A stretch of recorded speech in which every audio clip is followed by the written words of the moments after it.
আমার আল্লাহ রাব্বুল আলামিন বলেন, হে বিশ্বাসীগণ, তোমরা আল্লাহ রাব্বুল আলামিনকে ভয় করো আর সত্যবাদীদের সঙ্গী হয়ে যাও। সুবহানাল্লাহ বলেন। প্রিয় ভাইরা আমার, সত্যবাদীদের সঙ্গী হলে পরহেজগার যারা অবলম্বন করে, পরহেজগারিতা যাদের মধ্যে থাকে, এই ওলিয়া উলিয়াদের সঙ্গে যদি সম্পর্ক হয়ে যায়, একজন মানুষ হেদায়েত শূন্য মানুষ, তারও আল্লাহ পাক হেদায়েত লাভে ধন্য করে দেয়। সেই মুসলিম থেকে শোনাচ্ছি, হযরত ঈসা রুহুল্লাহর শরীয়ত বিশ্বাস করতে এমন একটা লোক ছিল, যিনি সোহবত দেবার কারণে গোটা পরিবার, গোটা মানুষগুলো, গোটা সমাজের লোকগুলো আল্লাহর দ্বীনের ছায়াতলে এসেছিল। কোন সুবহানাল্লাহ। সহিহ মুসলিমে এসেছে, আল্লাহর হাবিব সাল্লাল্লাহু আলাইহি ওয়াসাল্লাম বলেন, তোমাদের পূর্বকার একজন লোক ছিল, একদল লোক ছিল যারা আল্লাহ বিশ্বাসী ছিল। এই মানুষগুলো বসবাস করত আরবের নাসরানে। একজন বাদশা ছিল, সে হচ্ছে পৌত্তলিকতা বিশ্বাসী। এই লোক মানুষদেরকে দাওয়াত দিতে শুরু করলো এবং তার টোটাল রাজ্য পরিচালনার জন্য একজন জাদুঘর নিযুক্ত করলো। সে জাদুবিদ্যার মাধ্যমে সব কিছু পরিচালনা করে। কন্যা নাউযুবিল্লাহ।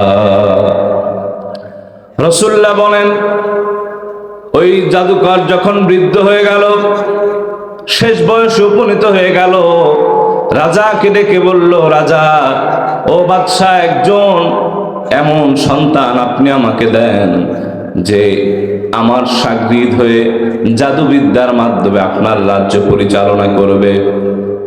তাকে একজন জ্ঞানী, বুদ্ধিমান, চৌকস একজন সন্তান দেয়া হলো, যুবক দেয়া হলো।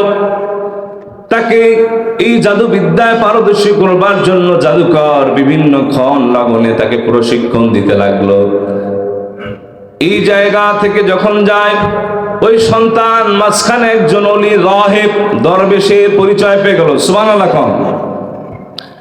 দরবেশ তার কাছে যখন এই সন্তান বসতে লাগলো, যুবক বসতে লাগলো, সে তাওহীদের দাওয়াত দিতে লাগলো। এই তাওহীদটা তার কাছে দিন দিন ওই জাদুঘরের দীক্ষার চাইতে প্রিয় হতে লাগলো। সুবহানাল্লাহ বলেন। তাওহীদ এটা সবচেয়ে প্রিয়, ঠিক কিনা বলেন?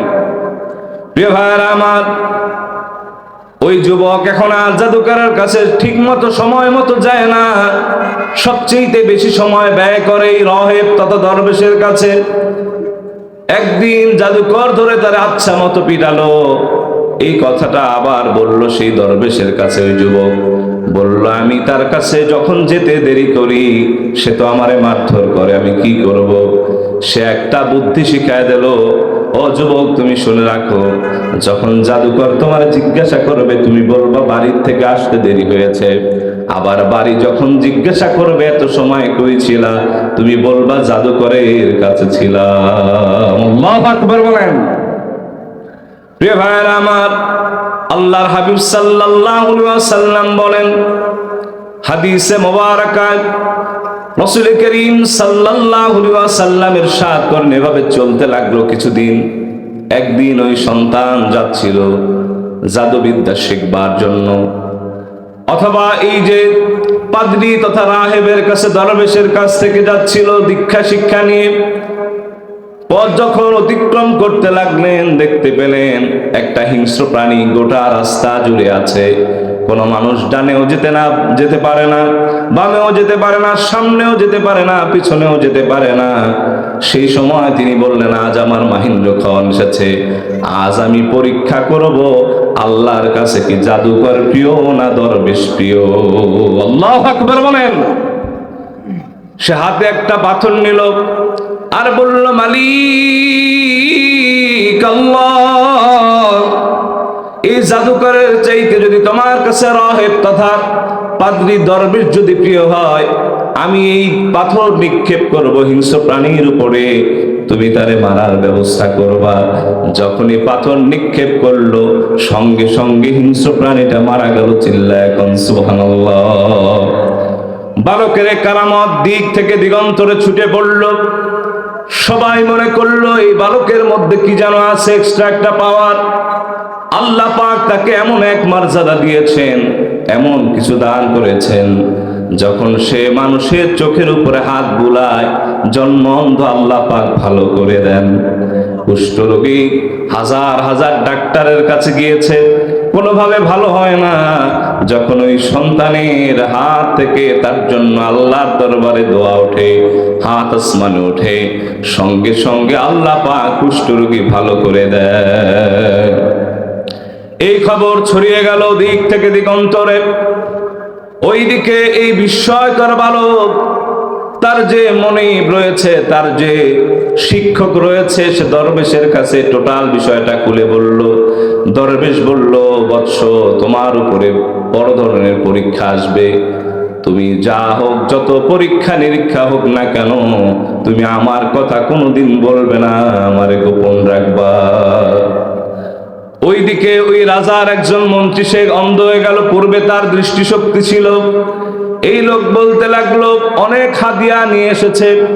বলল, বিস্ময়কর বালক ও যুবক, তুমি আমার দৃষ্টিশক্তি যদি ফিরায় দিতে পারো, এই হাদিয়াগুলো তোমার হয়ে যাবে। যুবক ইমানদার বালক ডেকে বলেন, ইন্নী লা আশফি আহাদান ইন্নামা ইয়াশফিল্লাহ। ও মন্ত্রী, তুমি শুনে রাখো, আমি কাউকে ভালো করতে পারি না, কারো রোগ সারাতে পারি না। আমার আল্লাহ যদি চান, তিনি তাহলে শেফা দান করে দেন। সুবহানাল্লাহ বলেন। ওয়া ইযা মারিদতু ফাহুয়া ইয়াশফিন। হযরত ইব্রাহিম বলেন, আমি যখন অসুস্থ হয়ে যাই, কোনো মানুষ আমারে ভালো করতে পারে না, একজন আমারে সুস্থ করেন। চিল্লায় বলেন, তিনি কে? প্রিয় ভাইরা আমার, তিনি বলল, তুমি যদি আল্লাহর উপরে ঈমান আনো এ মন্ত্রী, আমি তোমার জন্য আল্লাহর কাছে দোয়া করতে পারি, আল্লাহ তোমার শিফা দিবেন। শিফা দেওয়ার মালিক আমি না। সেই ঈমান আনলো, আর ওই যুবক আল্লাহর কাছে দোয়া করলো, সঙ্গে সঙ্গে মন্ত্রীর দৃষ্টিশক্তি ফিরায় দিলে। এবার মন্ত্রী খুশি হয়ে গেল রাজার দরবারে। রাজা ডেকে বলে, অন্ধ মন্ত্রী, তুমি কিভাবে দৃষ্টিশক্তি ফেলা?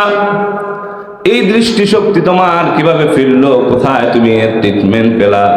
সে বলে, আমার রব আল্লাহ রাব্বুল আলামিন আমার দৃষ্টিশক্তি ফিরিয়ে দিয়েছে। এখন তো আর মন্ত্রী কাফের নন, মুশরিক নন, সে তাওহীদবাদী, এক আল্লাহে বিশ্বাসী, ঠিক কিনা বলেন? সে বলল, তুমি আবার আল্লাহর পরিচয় কেমনে পাইলা?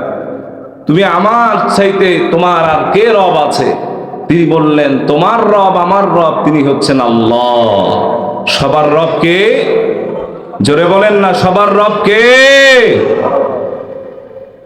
তারপর সে বলল, তারে পাকড়াও করো, এত পরিমাণ নির্যাতন করতে থাকো।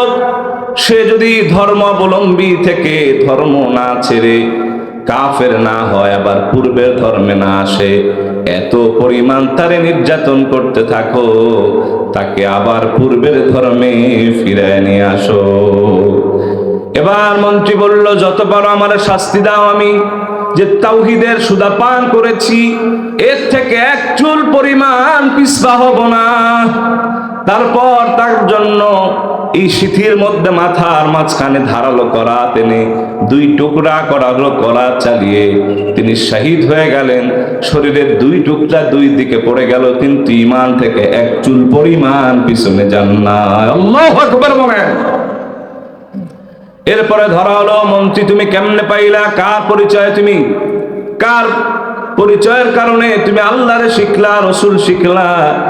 শেখ পর্যায়ে নির্যাতন এত পরিমাণ তার উপরে করা হলো, স্টিম রোলার এত পরিমাণ চালানো হলো, মুখ ফসকে যুবকের কথা বলে দিল। এরপর যুবককে ডিটেনশন দেওয়া শুরু হলো। যুবককে বলল, তুমি কার কাছ থেকে দীক্ষা শিক্ষা পেলা? তোমার তো পাঠালাম আমার রাজ্য সাম্রাজ্য টিকানোর জন্য, জাদু বিদ্যায় পারদর্শী হতে। সে এক পর্যায়ে ওই যে তার শিক্ষক, তার তিনি যার শাগরেদ, ওই তার কথা বলে দিলেন। বললেন, অমুক একজন পাদ্রী আছে, তার কাছ থেকে ঈমানের দীক্ষা নিয়েছি। আল্লাহু আকবার বলেন। এরপর তাকেও আনা হলো। প্রথমে বোঝানো হলো, তুমি যদি তোমার দিন থেকে, ইসলাম থেকে, তাওহীদ থেকে খারিজ হও, যদি আবার মুশরিক হয়ে যাও, তোমার জান ভিক্ষা দেয়া হবে, তুমি যা চাইবা তাই তোমার পায়ের তলে এনে দেয়া হবে। তিনি বললেন, এক আল্লাহকে যে মেরেছি জীবন দিয়ে দেব, কিন্তু এক আল্লাহকে ভুলতে পারবো না। সুবহানাল্লাহ। এরপর তার উপরে ধারালো করাত আনা হলো, এরপরে কেটে 2 টুকরা করে দেয়া হলো। শরীরের এক খণ্ড এদিকে পড়ে গেল, আর এক দিক ওই খণ্ড পড়ে গেল। এরপর আসলো যুবকের উপরে সবচেয়ে কঠিন পরীক্ষা। আল্লাহু আকবার বলেন। এবার রাজা তার বিশেষ বাহিনীকে বলে দিল, তাকে নিয়ে পাহাড়ের উপরে যাও, অমুক পাহাড়ের অগ্রভাগে তারে উঠাবা, তারে বুঝাবা সে যদি দিন থেকে ফিরে আসে, আবার যদি মুশরিক হয়ে যায় তাহলে তাকে ছেড়ে দেওয়া হবে, অন্যথায় এই পাহাড়ের অগ্রভাগে নিয়ে তার একটা ধাক্কা মেরে পাহাড়ের নিচে ফেলে দিবা, এই জায়গায় পরে সে নিঃশেষ হয়ে যাবে। সে আল্লাহর কাছে সাহায্য চাইল, ও আমার মালিক, তুমি যদি আমার জন্য যা ভালো মনে করো তাই করো। যখন এই কথা বললেন, আল্লাহ রাব্বুল আলামিন পাহাড়ের মধ্যে এমন কম্পন দিলেন, সেই কম্পনের কারণে রাজার সব বাহিনী পড়ে মারা যায়, কিন্তু যুবকের এক চুল পরিমাণ ক্ষতি হয় না। পড়েন আল্লাহু আকবার। রাখেন আল্লাহ, মারে কে? ঠিক কিনা বলেন? আর মারে আল্লাহ, রাখে কে? ফাআলুল লিমা ইউরিদ, তিনি যা চান তাই করতে পারেন। ঠিক কিনা বলেন? প্রিয় ভাইরা আমার, এরপরে ইমানদার বালক সেই যুবক হেঁটে হেঁটে আসছেন রাজার সেই রাজ্যে। এসে বলল, রাজা, আমি তো আল্লাহর সালামতে এসেছি। এবার রাজা বলে, তোমার সঙ্গী সাথী কই? বলেন, আল্লাহ যে সিদ্ধান্ত নিয়েছেন তিনি সবচেয়ে বড় সিদ্ধান্তকারী। এরপরে আবার ভিন্ন প্রসেস তার জন্য দেয়া হলো। বিশেষ বাহিনীকে দিয়ে বলা হলো, তারে নিয়ে একটা নৌকায় উঠবা, উত্তল তরঙ্গমালার সাগরের মধ্যে তারে নিয়ে যাবা, তারে ফোর্স করবা। যদি ঈমান থেকে, তাওহীদ থেকে সে পিছপা হয়ে যায় তাহলে তাকে ছেড়ে দাও, না হয় তাকে ওই উত্তল তরঙ্গমালার মধ্যে ডুবাইয়া মেরে ফেলবা। কিন্তু তিনি সাহায্য চান একজনের কাছে। চিল্লায়া বলেন, তিনি কে? যিনি আমাদের অন্তরের কথা জানেন। চিল্লায়া বলেন, তিনি কে? সে আল্লাহকে বললেন, আল্লাহ আমার জন্য যা ভালো মনে করো তাই করো। যখন আল্লাহর উপরে সফরদ করলেন, নিজে সফরদ হলেন, আমার আল্লাহ রাব্বুল আলামিন সেই সাগরের মধ্যে প্রত্যেকটা উত্তল তরঙ্গমালার মধ্যে মানুষগুলার তলায় দিল, সব নিঃশেষ হয়ে গেল, কিন্তু ওই যুবকের কিছু হয় না। প্রিয় ভাইরা আমার, আজানের পূর্বে বলছিলাম যুবককে সাগরের মধ্যে নিয়ে যাওয়া হয়, কাফের মুশরিকরা বিশেষ বাহিনীর সব তলায় যায়, কিন্তু আল্লাহ পাক তারে বাঁচায় রাখেন। সুবহানাল্লাহ বলেন। এরপরে সে হেঁটে হেঁটে রাজপ্রাসাদে চলে যায়। রাজা দেখে বলে, তোমার সঙ্গী সাথীরা কই? সে বলেন, আল্লাহর সিদ্ধান্তই হলো বড় সিদ্ধান্ত। এবার বললেন, রাজা, আপনি মূলত কি চান? আপনি কি আমারে মারতে চান নাকি? তারপরে সে বলল, আমি তোমারে মারতে চাই। বলে, আপনি যত পন্থা অবলম্বন করেন আপনি আমারে মারতে পারবেন না। আমি আল্লাহ প্রদত্ত এমন ইঙ্গিত জানি, ওইভাবেই আপনি আমার শহীদ করতে পারবেন, ছাড়া মারতে পারবেন না। সুবহানাল্লাহ বলেন। সে বলল, কি বিষয়টা? এবার যুবক ডেকে বলেন, ও বাদশা শোনো, সব মানুষকে একত্রিত করো মাঠের মধ্যে, এবং আমাকে একটা গাছের শুলের মধ্যে চড়ায়া দাও। আমার তীরদানি থেকে একটা তীর নাও, এই তীর নিয়ে আমার দিকে বিসমিল্লাহি রব্বিল গোলাম বলে ফিকে মারো। আমার দেহের মধ্যে সে তীরটা বিদ্ধ হবে, আমি শহীদ হব, এছাড়া আপনি আমারে মারতে পারবেন না। সব মানুষ সমবেত হয়ে গেল। যেভাবে এই যুবক শিক্ষা দিয়ে দিল, সে সব মানুষের সামনে বলে উঠল বিসমিল্লাহি রব্বিল গোলাম বলে যখন তীর নিক্ষেপ করলো, ওই যুবকের এই দেহের মধ্যে তীরটা বিদ্ধ হয়ে গেল আর তিনি শাহাদাত বরণ করলেন। পড়েন সুবহানাল্লাহ। সমবেত জনতা বিস্ময় করে বিষয়টি দেখে বললেন, ক্বালু আমান্না বিরাব্বিল গুলাম। সবেমাত্র যেই ছেলে তাওহীদের উপরে ইস্তেকামত থেকে শহীদ হলেন, আমরা ওই ব্যক্তির রবের উপরে, ওই যুবকের রবের উপরে আমরা ঈমান আনলাম। সুবহানাল্লাহ বলেন। এরপরে ঈমানদারদের উপরে স্টিম রোলার চালানো হলো, তারপরে মরে মরে গর্ত খনন করা হলো। সেই জায়গায় এসে ঈমানদারদেরকে বলা হলো, ঈমান ছেড়ে দাও, না হলে উত্তপ্ত আগুনের মধ্যে তোমাদের ফেলে দেওয়া হবে।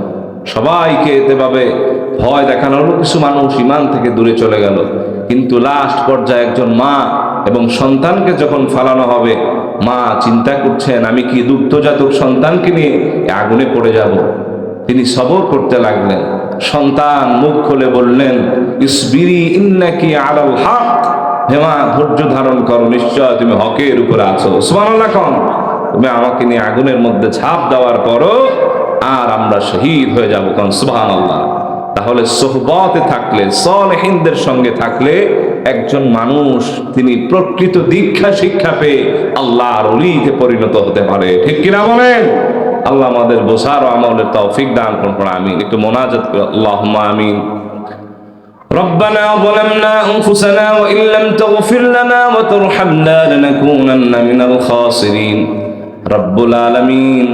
আল্লামা বালাউটি সাহেব রহমাতুল্লাহ আলাইহি প্রতিষ্ঠিত দরবার থেকে আল্লাহ তোমার গোলামদের নিয়ে হাত উত্তোলন করেছি। রব্বুল আলামিন, আমরা যা তেলাওয়াত করলাম, যা বললাম, যা শুনলাম, ভুল বাদমে মাফ করে কবুল আর মঞ্জুর করে নাও। যা সওয়াব দান করেছো লক্ষ কোটি গুণ বাড়ে রাসূলুল্লাহর রওজা সোনার মদিনায় পৌঁছায় দাও।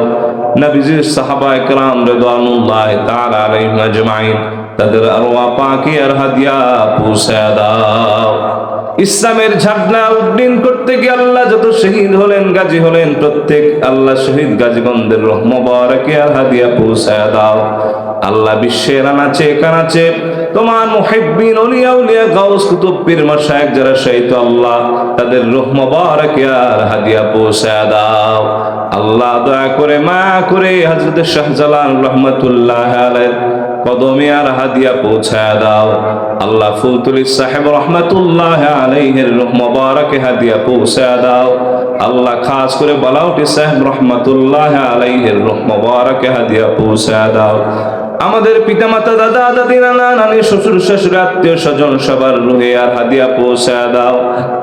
আল্লাহ বাকি যত আয়োজন আছে আল্লাহ সবগুলো সুন্দরভাবে করার তৌফিক আমাদের দান করে দাও। আল্লাহ বালাউটি সাহেব রহমাতুল্লাহ আলাইহির সাহেবজাদাদেরকে নেক হায়াত দারাজ করে দাও। আল্লাহ আম্মা জানে আল্লাহ হায়াতের মধ্যে বারাকাত দান করে দাও। আল্লাহুম্মা রাব্বিরহামহুমা কামা রাব্বায়ানি সগীরা রাব্বিরহামহুমা কামা রাব্বায়ানি সগীরা। আল্লাহ আমার সামনে যারা উপবিষ্ট আছেন আল্লাহ তাদের মনের মাকসাদ পূর্ণ করে দাও। সব দোয়াগুলো রাসূলুল্লাহর ওসিলায় কবুল আর মঞ্জুর করে নাও। যেই দিন আমাদের শেষ দিন হবে, হযরতে মালাকুল মাউত আজরাইল প্রাণ পাখির উপর থাবা মারবে, ঈমানের সঙ্গে আমলের সঙ্গে যাওয়ার তৌফিক দান করে দিও। আর শেষ বাক্য সবার জবানে জারি করে দিও, মধুর কালিমা লা ইলাহা ইল্লাল্লাহু মুহাম্মাদুর রাসূলুল্লাহ।